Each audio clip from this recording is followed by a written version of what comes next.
तो इस सर्कल पे हम लोगों को क्या निकालना है, टेबो निकालना है, टेंजेंसी। तो कैसे हम लोग कैसे निकालेंगे, पॉइंट ऑफ कांटेक्ट कैसे निकालेंगे? तो देख रहे हो एक्स के साथ क्या बन रहा है, एक्स के साथ बन रहा है x1 - 1 प्लस वाई के साथ बन रहा है y1 - 2, ठीक है।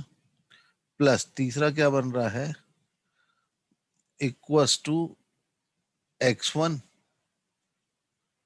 + 2y1 + 4। टेंजेंट की इक्वेशन क्या थी, 3x - 4y equals to -20। Compare कर दो, तो x1 - 1/3 y1 - 2 बाय कितना हो जाएगा 4 -4, ठीक है। y1 - 2 by -4 is equals to x1 + 2y1 + 4 divide by -20। अब इसको आप लोग यहाँ पे जब इसको इसके इक्वेट करोगे और इसको इक्वेट करोगे तो x1 y1 में कितनी इक्वेशन बन जाएंगी, 2। सॉल्व करोगे तो आप x1 y1 आ जाएगा।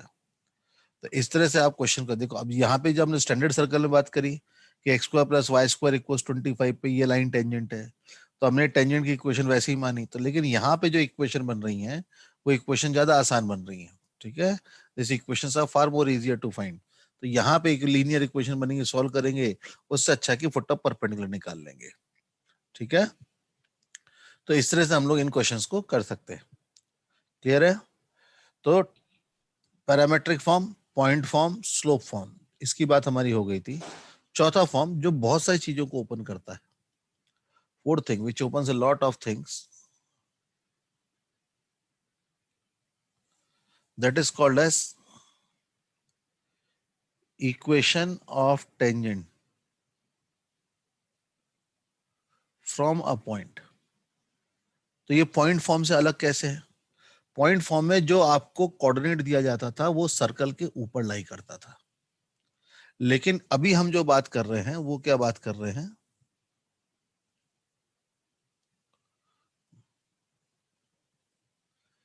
कि ये सर्कल है, ठीक है।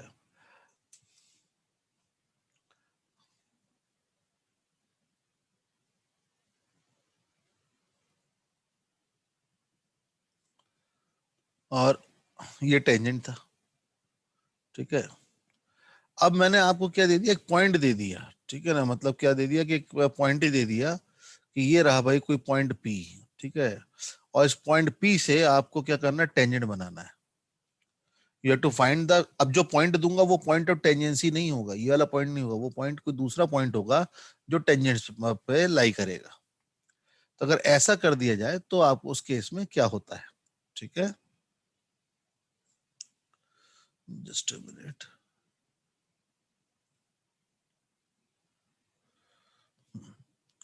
जैसे फॉर एग्जांपल मैं क्वेश्चन दे देता हूँ कि लेट से सर्कल है, उससे समझना ज्यादा अच्छा है। x² + y² -6x + 4y -3 = 0। और मैं 7, ये पॉइंट दे दिया 7,4। तो 7,4 से हमने इस सर्कल पे क्या बनाए, टेंजेंट बनाए, ठीक है ना। तो टेंजेंट की इक्वेशन क्या होगी, ये निकालना है। तो नॉर्मली हम लोग क्या करते हैं उस केस में, हम प्रोसेसिंग करते क्या है कि इस लेट से इस टेंजेंट का स्लोप क्या है, m। नॉर्मली कभी ऐसा हो तो आप क्या करें कि let us assume that the slope of the tangent is m। तो m स्लोप का टेंजेंट जो 7,4 से पास करे तो y - 4 is equal to m times x - 7, ठीक है। तो इससे mx - y + 4 - 7m = 0 आ जाएगा। तो अब बेसिकली हम क्या चाहते हैं कि ये लाइन जो है वो सर्कल पे टेंजेंट है। सर्कल का सेंटर कौन है, 3, -2। रेडियस क्या होगा, 9 + 4, 9 + 4 हो गया 13, 13 + 3 16, रेडियस आ गया 4। मतलब अब आपको क्या करना है, 3, -2 से यहाँ पे क्या ड्रॉप करना है, परपेंडिकुलर। ठीक है, मतलब 3 का कॉमा माइनस 2 से लेंथ ऑफ परपेंडिकुलर, तो कितना हो जाएगा 3m प्लस 2 प्लस 4 minus 7m upon under root of 1 plus m square का मॉड। ये कितना आना चाहिए 4। ठीक है, देख रहे हो 6 माइनस 4m का square is equal to 4 times 16 times 1 plus m square हो जाएगा ये, है ना। अब देखो यहां पे से ओपन करो तो 36, ठीक है, 36 minus plus 16m square, 36 plus 16m, 6 4 जा 24, 48, 48m is equal to 16 plus 16m square. देख लो ये इक्वेशन क्या बन रही है, 0 times m square minus 48m plus 20 equal to 0। यार है, अब देख रहे हो कि यहाँ पे बेसिकली नॉर्मल सर्कमस्टांसेस में ये क्वाड्रेटिक बनेगी, what it will be quadratic. लेकिन यहाँ पे क्वाड्रेटिक की जगह देख रहे हो कि लीनियर बना, मतलब एम स्क्वायर का कोफिशिएंट क्या हुआ 0। तो यहाँ पे मैं आपको क्वाड्रेटिक का कॉन्सेप्ट याद दिलाऊं कि ax में क्वाड्रेटिक में, ये मैंने आपको बार बार बताया था, ax square plus bx plus c equal to 0। अगर a की वैल्यू 0 हो जाए, ठीक है, if a is equal to 0 then one root tends to infinity. ठीक है, अगर a equal to b equal to 0 आ जाए और c 0 नहीं हो तो both root tends to infinity. क्या ये पता है आप लोगों को, याद है? हाँ सर, हाँ। ओके, तो इस कारण से क्योंकि यहाँ पे a 0 आ रहा है, मतलब एक लाइन का जो स्लोप m है वो कहाँ जा रहा है इंफिनिटी, और दूसरी लाइन का स्लोप जो आएगा वो 20/48। 4 से कैंसिल करो तो ये 5 हो जाएगा, ये 12 हो जाएगा। मतलब ये इसका मतलब m की दो वैल्यूज आ रही हैं, तो एक line parallel to y axis होगी। तो अगर कोई line parallel to y axis होगी तो उसका मतलब यहाँ पे कितने टेंजेंट पॉसिबल होंगे, यहाँ पे बेसिकली 2 टेंजेंट पॉसिबल हो रहे हैं। ठीक है ना, एक line parallel to y axis जो 7,4 से पास करेगी तो वो तो x इक्वल टू 7 हो जाएगा, और दूसरी लाइन का स्लोप जो होगा वो कितना हो जाएगा 5/12। तो 7 minus 4 is equal to 5/12 into x minus 7। तो 12y minus 48 is equal to 5x minus 35। तो इक्वेशन हो जाएगी 5x माइनस 12y प्लस 48 में से 35 गए, 35 45 10 10 13 प्लस 13 इक्वल टू 0।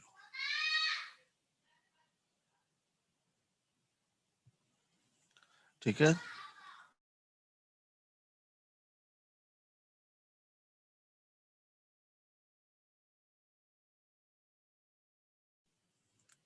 क्लियर है? हाँ सर। तो इस तरह से आपके पास ये केस हो सकते हैं। अच्छा, मान लो कभी m0 आ गया, m0 आ गया तो मतलब line parallel to x axis. तो अगर अल्फा कॉमा बीटा पॉइंट से पैरेलल टू x एक्सिस होगा तो y इक्वल्स टू बीटा, और पैरेलल टू y एक्सिस होगा तो x इक्वल्स टू अल्फा। ये लाइन की इक्वेशन होती है, तो ये हम लोग यहाँ यूज कर रहे हैं। ठीक है, तो समझ में आया, किसी एक्सटर्नल पॉइंट से अगर टेंजेंट निकालना है तो उसका प्रोसेस क्या होगा। हाँ सर, समझा। ओके, देख लो, नोट कर लो एक बार, फिर इसका मुझे बताओ, तो फिर अपन आगे बढ़ते हैं।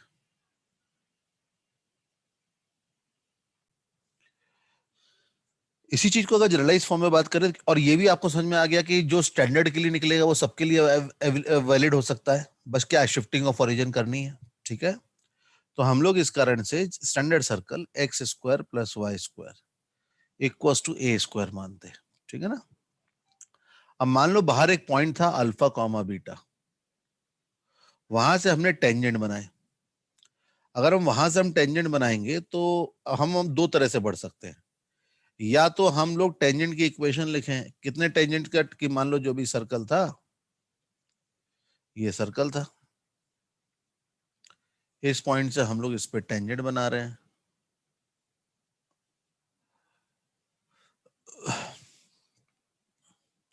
तो या तो आप इसका स्लोप m मानोगे, तो अब स्लोप m मानोगे तो लाइन की इक्वेशन आप ऐसे लिख सकते हो, इस लाइन की इक्वेशन आप y मीन और beta m times x minus alpha ऐसे लिख सकते हो, या फिर आप इसको ऐसे भी तो लिख सकते थे कि y is equal to m x plus a under root of 1 plus m square plus या माइनस वॉट एवर, है ना। तो ये लाइन की इक्वेशन आप ऐसे ले सकते हो या ऐसे ले सकते हो, तो इससे मेथड 1 और इससे मेथड 2, ठीक है, लेकिन रिजल्ट सेम ही आएंगे। अगर मैंने मेथड 1 लिया, क्योंकि मेथड 1 मुझे आसान क्यों पड़ रहा है, क्योंकि सर्कल स्टैंडर्ड है, ठीक है ना, नहीं तो ये मेथड 2 ज्यादा जनरलाइज्ड है। तो मेथड 1 अगर होता तो ये जो आपका टेंजेंट है y equals to m x plus minus a under root of 1 plus m square, ये जो टेंजेंट है ये कहां से पास कर रहा है, अल्फा बीटा से। तो इसका मतलब beta minus m alpha should be equals to plus minus a under root of 1 plus m square. तो यहाँ पे हमें अननोन सिर्फ क्या है, एम है, तो इसका स्क्वायर कर दो तो देख लो क्या हो रहा है, beta square plus m square alpha square minus 2 alpha beta m is a square plus a square m square.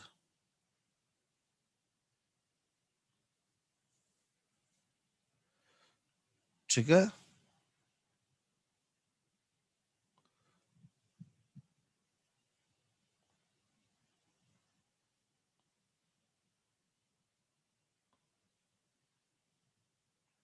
समझ में आया। तो इससे m में क्वाड्रेटिक बन रही है, देखो जरा m में क्वाड्रेटिक क्या बन रही है, alpha square minus a square times m square minus 2 alpha beta m plus beta square minus a square equals to 0।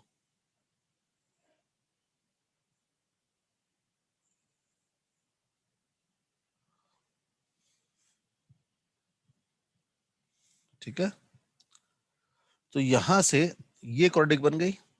अब जरा देखो मेथड 2 यूज करते हैं, तो ये इसके अनुसार m x minus y plus beta minus m alpha equal 0 tangent होता, टेंजेंट होता तो 0,0 से डिस्टेंस ए होती, तो 0,0 से distance beta minus m alpha upon under root of 1 plus m square का मॉड, ये ए होता। तो इससे बीटा माइनस एम अल्फा की वैल्यू के मॉड की इसकी वैल्यू क्या आती, plus minus a under root of 1 plus m square आती है। देखो ये वाली इक्वेशन यहाँ जो बनी वही कंडीशन यहाँ भी आ गई ना, बस तरीका अलग अलग हुआ लेकिन कंडीशन एक आई। तो इक्वेशन भी यही बनेगी, तो मतलब क्वाड्रेटिक इक्वेशन यही बनेगी, alpha square minus a square m square minus 2 alpha beta m plus beta square minus a square. अब मुझे सबसे पहले यहाँ पे देखो कि पहले बताओ ये क्वाड्रेटिक है तो m के रूट्स क्या हो सकते हैं, m के दोनों इमेजिनरी रूट्स भी हो सकते हैं, हो सकता है कि यहाँ पे दोनों इक्वल और रियल रूट्स आ जाए, ठीक है, और या फिर डिस्टिंक्ट रूट्स भी आ सकते हैं। तो ये किस पे डिपेंड करेगा कि ये स्लोप रियल आ रहा है कि नहीं आ रहा है, किस पे डी डिपेंड पे। करेगा बच्चों, डी। डी पे। तो हम इसका डिस्क्रिमिनेंट डी निकालते हैं, डी निकालेंगे देखो क्या होगा, 4 times alpha square beta square minus 4 times alpha square minus a square beta square minus a square. तो ये 4 times alpha square beta square minus 4 times alpha square beta square plus 4 times a square beta square plus 4 times a square alpha square और minus 4 times a की power 4, ये cancel हो जाएगा, देख रहे हो 4 ए स्क्वायर कॉमन आ जाएगा, बचेगा क्या, alpha square plus beta square minus a square बचेगा ये। तो ये पॉजिटिव है या नेगेटिव किस पे डिपेंड करेगा, पॉजिटिव है, डिपेंड करेगा कि alpha square plus beta square minus a square positive हो, ठीक है। ये जीरो कब होगा, जब alpha square plus beta square minus a square zero हो। नेगेटिव कब होगा, जब alpha square plus beta square minus a square equal 0। यहाँ पे दो डिस्टिंक्ट रियल रूट्स आएंगे, यहाँ पे आइडेंटिकल रूट्स आएंगे, ठीक है, और यहाँ पे क्या होगा, यहाँ पे इमेजिनरी रूट्स आएंगे। अब लेकिन ऑब्जर्व करो कि अगर ये सर्कल की इक्वेशन है S is x square plus y square minus a square equal 0, तो अल्फा बीटा का S1 क्या होगा, अल्फा बीटा का S1 alpha square plus beta square minus a square होगा ना। और ये देख रहे हो ये सब के सब वही आ रहे हैं, तो this is what S1 S1 S1। मतलब अब बताओ S1 अगर पॉजिटिव है अल्फा बीटा का, तो इसका मतलब क्या, कि दो आउटसाइड, डिस्टिंक्ट आएंगे। ये आउटसाइड आएगा ना, पॉइंट अल्फा बीटा जो पॉइंट होगा वो आउटसाइड होगा अगर S1 पॉजिटिव है तो। हाँ। अगर 0 है तो ऑन द सर्कल है, और अल्फा बीटा अगर लेस देन 0 तो मतलब क्या है, इनसाइड है। तो अगर पॉइंट आउटसाइड होगा तो डी पॉजिटिव आएगा, मतलब दो टेंजेंट बनेंगे। मतलब इससे हम लोग क्या बोल सकते हैं कि सबसे पहले चीज, two distinct tangents from external point, किसी भी एक्सटर्नल पॉइंट से कितने डिस्टिंक्ट टेंजेंट्स बनेंगे, दो, ठीक है। फिर इसके बाद क्या आता है, दूसरी चीज फिर आती है कि if point is on the circle, मतलब कभी भी अगर किसी पॉइंट से टेंजेंट निकालने को बोला जाए तो सबसे पहले उसका S1 निकाल लो।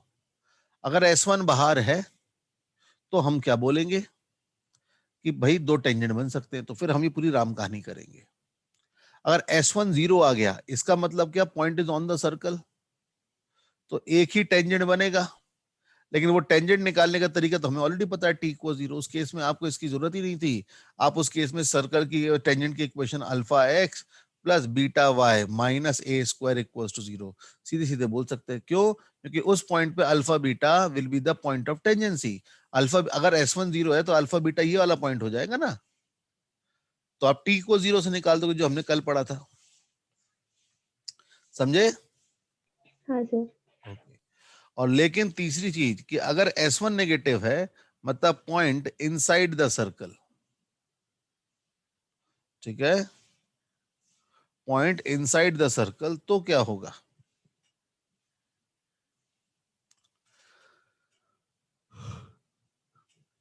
तो रूट्स इमेजिनरी आ रहे हैं, हाँ। मतलब नो टेंजेंट। तो किसी पॉइंट से टेंजेंट बनाने के लिए सबसे पहली रिक्वायरमेंट क्या है, उसको निकालने के लिए सबसे पहली रिक्वायरमेंट है कि पॉइंट की लोकेशन। अगर पॉइंट बाहर है तो दो टेंजेंट होंगे, ऐसे करेंगे। अगर पॉइंट ऑन द सर्कल है तो टी इक्वल टू 0 से निकाल देंगे। और पॉइंट अगर अंदर है तो वहीं हाथ जोड़ देंगे, नहीं भाई साहब नहीं हो सकता, राम राम। समझ में आया? तो ये तरीका होता है सर्कल के, मतलब सर्कल पे किसी पॉइंट से टेंजेंट निकालने का। क्या ये बात सबको क्लियर है? हाँ सर। चलो, तो एक काम करो, इसे नोट करो, फिर मुझे बताओ तो अपन आगे बढ़े। m1 प्लस m2 की value 2 alpha beta upon alpha square minus beta square, और m1 इंटू m2 की value beta square minus a square upon alpha square minus a square. लेकिन नोट करने वाली बात यह है कि अगर अल्फा की वैल्यू ए हो जाए तो एम स्क्वायर का कोफिशिएंट 0 हो जाएगा। अकॉर्डिंग में एम स्क्वायर कोफिशिएंट 0 हो गया, मतलब एक टेंजेंट जो होगा वो क्या हो जाएगा, पैरेलल टू वाई एक्सिस हो जाएगा, ठीक है।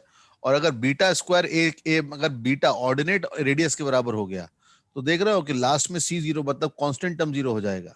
कांस्टेंट टर्म 0 होने से क्या हो जाएगा, ये कांस्टेंट टर्म 0 हो जाएगा ना। तो इसका मतलब एक स्लोप 0 आएगा, मतलब एक tangent parallel to y axis. मतलब अगर mod of alpha equals to radius, mod of alpha equals to radius, then one tangent parallel to y-axis. If mod of beta is equals to radius, then one tangent is parallel to x-axis.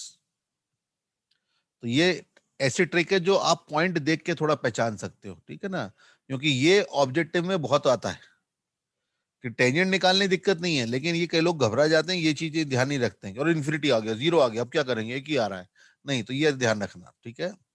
दूसरी चीज सोचो कि if p alpha comma beta is a point from where perpendicular tangents are drawn, मतलब जो tangent बना रहे हैं वो कैसे हैं, परपेंडिकुलर है, ठीक है। तो बताओ m1 इंटू m2 क्या होगा, -1, मतलब beta square minus a square upon alpha square minus a square is -1। तो beta square minus a square is minus alpha square plus a square. तो alpha square plus beta square is equal to a square plus a square. तो alpha square plus beta square is equal to 2a square. अगर मैं alpha beta का locus निकालूं तो x square plus y square is equal to 2a square. ये एक circle है जिसका सेंटर 0,0 है और रेडियस जो है वो √2a है, ठीक है। तो देख रहे हो कि ये लोकस आ रहा है, तो इस कारण से समझो कि ये जो सर्कल आ रहा है, ठीक है, ये हमारा गिवन सर्कल क्या था, गिवन सर्कल था x square plus y square equal to a square. तो given circle x square plus y square equal to a square था। तो यहां पे ऑब्जर्व करिए कि ये जो सर्कल आ रहा है वो इसके कॉन्सेंट्रिक आ रहा है, concentric to given circle, yes sir. ठीक है। दूसरा क्या आ रहा है कि radius is equal to √2 times of the radius of given circle. इस सर्कल का सेंटर 0,0 है, रेडियस ए है, इसका सेंटर 0,0 रेडियस √2 है। मतलब ये ऐसा पॉइंट का लोकस, एक ऐसे पॉइंट का लोकस जो एक सर्कल पे क्या बनाए, परपेंडिकुलर टेंजेंट्स बनाए, उस पॉइंट के का लोकस जो आता है वो भी एक सर्कल आता है, और वो सर्कल उस गिवन सर्कल के कॉन्सेंट्रिक होता है और रेडियस √2a होती है, ठीक है। ये मैंने आपको अलजेब्रिकली बताया, ठीक है। तो ये जो सर्कल आता है इसको हम लोग बोलते हैं डायरेक्टर सर्कल। क्या बोलते हैं इसे, डायरेक्टर सर्कल। तो what is director circle?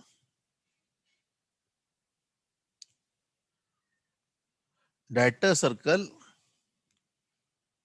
is the locus of a point, ठीक है, it is the locus of a point from where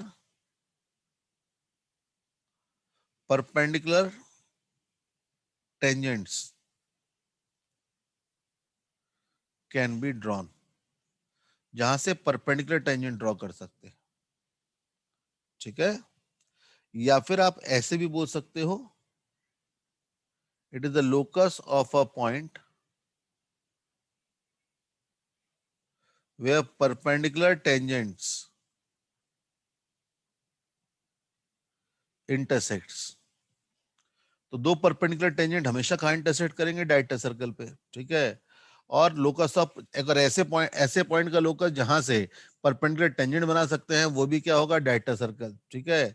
director circle हमेशा कॉन्सेंट्रिक टू गिवन सर्कल होगा और उसका रेडियस जो होगा वो √2 टाइम्स ए होगा। ये आप ज्योमेट्रिकली भी मैं आपको दिखा सकता हूँ, ठीक है। ज्योमेट्रिकली अगर आप देखते हो कि ये एक सर्कल हुआ, ठीक है।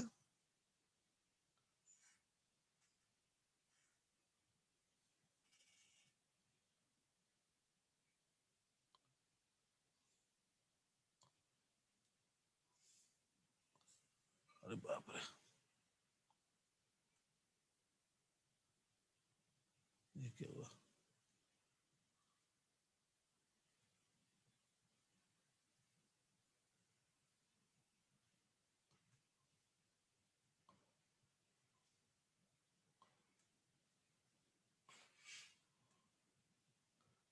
हाँ बेटा ऊपर कर रहा हो, चिंता मत करो।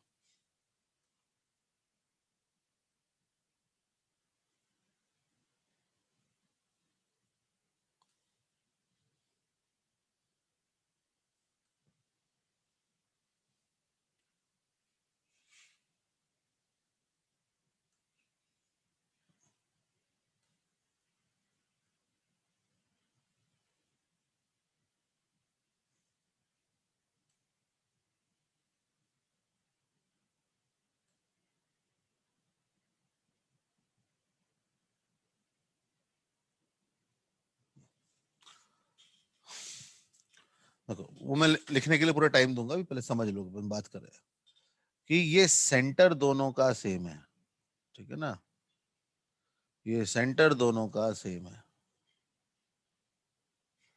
अब यहां से हम लोगों ने एक टेंजेंट बनाया, फिर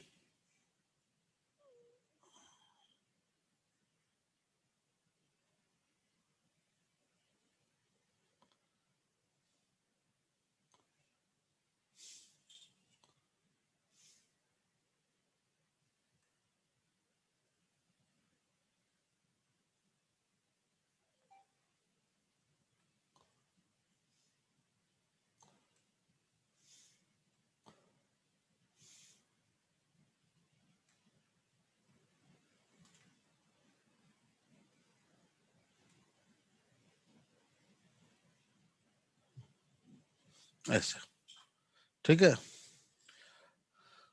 अब देखो ये परपेंडिकुलर है, ये परपेंडिकुलर है, और ये भी परपेंडिकुलर है, तो ये क्या बन रहा है, रेक्टेंगल तो बन ही रहा है। ये रेडियस आर है, ये रेडियस आर है, तो इसका मतलब ये भी आर होगा और ये भी आर होगा। मतलब ये क्या बन रहा है, स्क्वायर बन रहा है। हाँ। ये स्क्वायर बन रहा है, तो अगर मैं यहाँ पे इसको इससे ज्वाइन करूंगा तो डायगोनल हो जाएगा, तो उसका रेडियस तो हमेशा √2r होगा। मतलब ये जो भी पॉइंट होगा जहां से परपेंडिकुलर टेंजेंट बनेगी, उसकी सेंटर से डिस्टेंस हमेशा √2r ही होगी। मतलब this point will always be at a distance √2r from the centre, ठीक है। तो ये इस कारण से किसी भी सर्कल का डायरेक्टर सर्कल, ठीक है। अब ये एक पॉइंट से कांस्टेंट डिस्टेंस घूमेगा तो बनाएगा तो सर्कल ही ना, तो ये आपका जो बनेगा ये सर्कल, ये आपका डायरेक्टर सर्कल होगा, ठीक है, समझ में आया। This will be called as a director circle.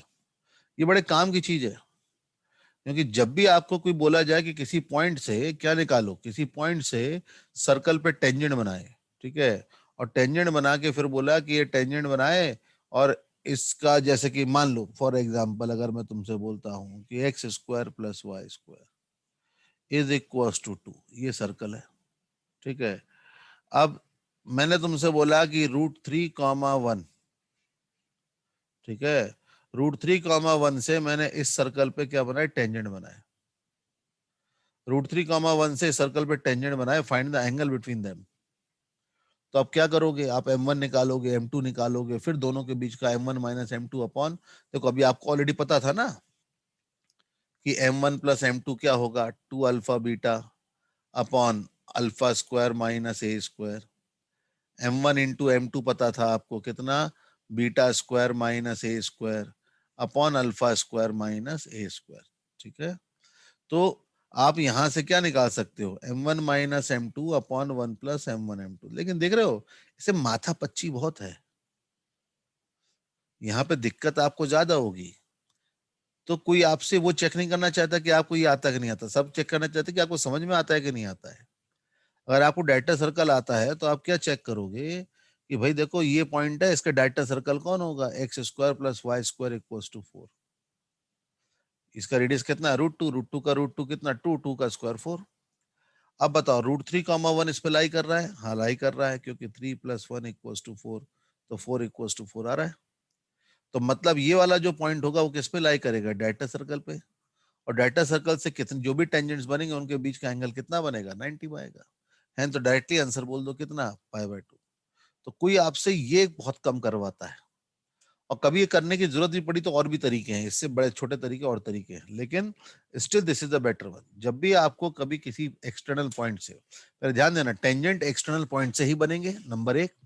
जो दो टेंजेंट्स बनेंगे उनके बीच के कभी एंगल निकालने की बारी आए तो 70% केसेस में आंसर 90 डिग्री होने वाला है, ठीक है। आपको सिर्फ क्या करना है, आपको चेक करना है कि वो पॉइंट डायरेक्टर सर्कल पे है या नहीं है।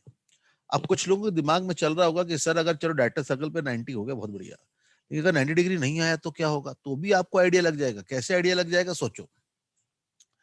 अगर मैं इस पॉइंट को अंदर की तरफ लेके आऊंगा, ठीक है, इस पॉइंट को अगर मैं अंदर तक की तरफ लेके आऊंगा, तो ये वाला एंगल जो 90 है वो फैलेगा या सिकुड़ कॉन्ट्रैक्ट करेगा, ठीक है, अगर ये जो पॉइंट P था जो डायरेक्टर सर्कल पे है, अगर ये पॉइंट सर्कल के अंदर आएगा तो जो जो एंगल अभी 90 है वो 90 से बड़ा होगा या कम होगा, whether it will expand बड़ा और हो जाएगा, कॉन्ट्रैक्ट, क्या होगा, बड़ा हो जाएगा, बड़ा हो बड़ा। जाएगा, मतलब 90 से और बड़ा हो जाएगा ना, मतलब क्या कैसे, हाँ, तो कैसा एंगल बनेगा, 90 से बड़े एंगल को क्या बोलते हैं, ऑब्ट्यूज एंगल बनेगा। Very good.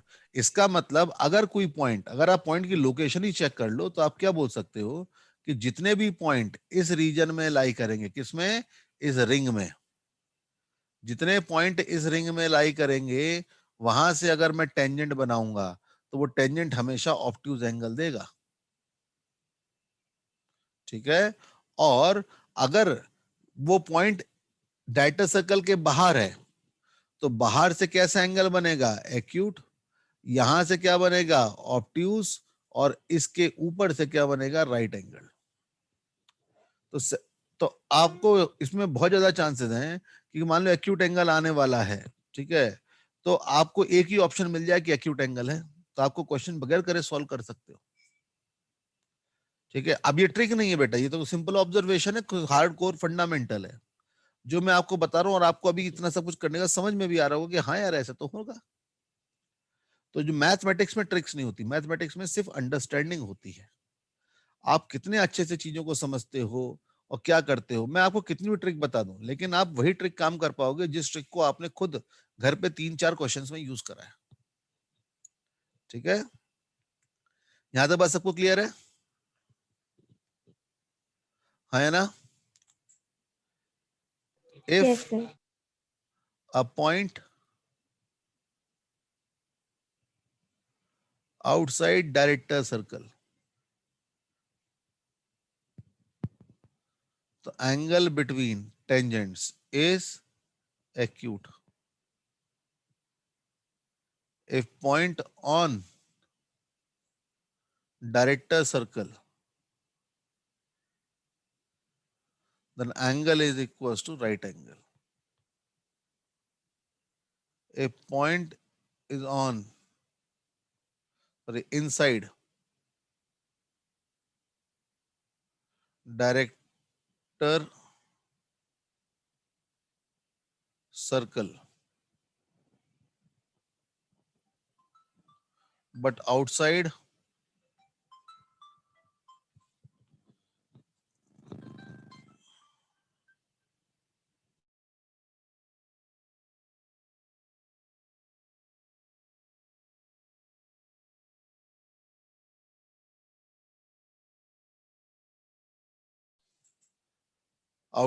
circle, तो एंगल कैसा होगा, ऑब्ट्यूज।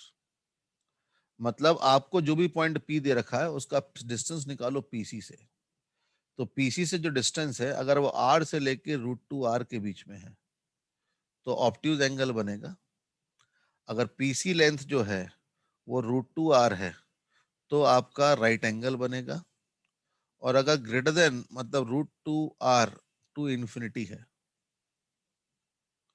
तो एक्यूट एंगल बनेगा। ये बात सबको क्लियर है, यस सर। क्वेश्चन नहीं करते ना। देखो मैं बहुत ज्यादा चाहता हूं कि मैं थ्योरी कम पढ़ाऊं, कि मैं थ्योरी के वीडियो बना के तुम लोगों को दे दूं कि थ्योरी के तुम वीडियो देख लो आराम से, और फिर हम बैठ के इस टाइम में क्वेश्चंस करें, ठीक है, किसी क्वेश्चंस करें, क्योंकि ज्यादा सीखेंगे जब साथ में क्वेश्चंस करेंगे, ठीक है। तो डायरेक्टर सर्कल में क्या नोट करना था भाई, वो नोट कर लो, ये ऊपर नोट करना था ना, नोट कर लो तो बताओ, तो हम लोग फिर आगे करते हैं।